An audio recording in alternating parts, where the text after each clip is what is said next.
Hello, my name is Morderim, and today I'm going to take a look at The Devil in Me. This campy horror game is the fourth entry in the Dark Pictures anthology and was developed by Supermassive Games. The story centers around H.H. Holmes, America's first serial killer, and his murder castle. A departure from their previous games in that the horror is based on real-world elements instead of supernatural ghosts and vampires, something that immediately sparked my interest. Immersive graphics, a compelling setting, likable characters, at least some of them, and a relentless killer all make for a great journey into the depths of Fritzl's basement. Now, how do our protagonists get to enjoy a vacation in this rundown resort? They are invited to this replica of a murder castle by Dumet, a sketchy, suspicious businessman. Most sane people would turn down this offer and go about their day, but not Charlie. Charlie has a vision, and this opportunity is too good to pass up. This is exactly what the film crew needed for the documentary about H.H. Holmes. So they pack up their gear and get down to business. The replica is located on a remote island far off from any city. Anything around is also abandoned in favor of technology. A perfect formula for some uninterrupted fun at work. And oh boy,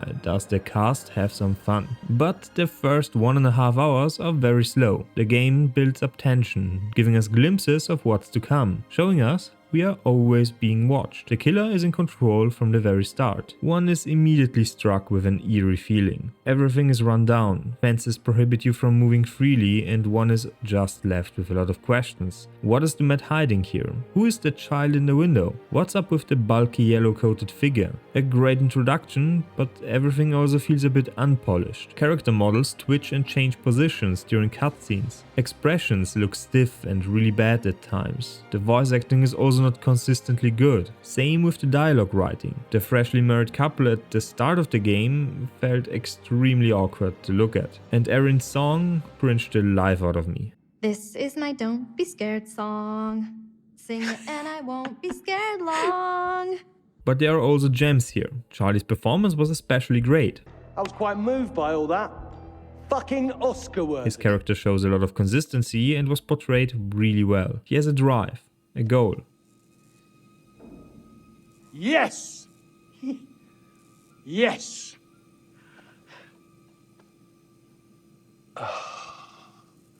Of course it wants exact change. And we are also given plenty of moments to get to dislike him, but it also made me care for him. Another great one for me was Jamie. Her reactions to stuff and how she engaged with certain situations felt real and immersed me in this world. Oh, it's real. It's fucking real. I told you this was all too much. But not everything she has done was good. Some scenes were really bad, like that certain scene at the bridge. Each character is also introduced with a lot of chatter and dialogue with their current partner. Listening to all this was not always enjoyable, but added a lot of depth to each character. Speaking of character depth, each one has their own gimmick. Charlie, for example, can open locks with his business card, which reveals hidden text and hints towards what's going on. You can actually find a pretty sizable chunk of books, newspapers, postcards, letters and more throughout the game. Not all is needed to understand what's going on, but it helps one connect the dots. The check-in book at the very beginning of the game has dates written in a variety of styles, but the checkout dates are always written the same. This adds consistency to the whole game, which further improves immersion. Keep in mind the game only has 8 hours of playtime, so there is not much time to build up the setting and characters to make you care for them. Now, another gimmick that was a favorite of mine was Erin's shotgun mic. Hearing faint noises in the hallway was creepy on its own, but turning on her gadget to reveal whimpering and pleading for mercy creeped me out a lot more.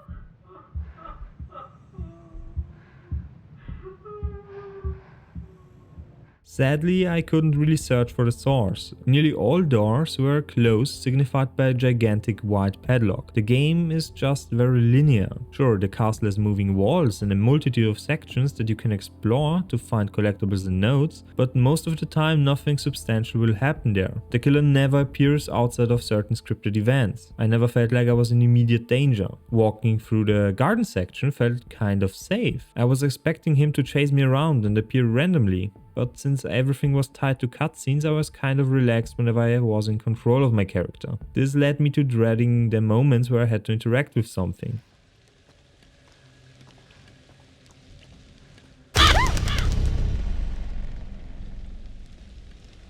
It's a different kind of horror. You kind of know when to expect something to happen. Now you can also find premonitions in this game in form of special paintings. Those will show you the death of a character before it happens. You can then adjust your playstyle and your choices around it and prevent the demise of one of your companions. Now I already mentioned QuickTime events. They are a rather frustrating part of the game. The controls are set to either mouse and keyboard or an Xbox controller. The buttons do not change for the PS4 one. This led me to misclicking and losing items or even getting characters killed. Some QuickTime events also blindsided me.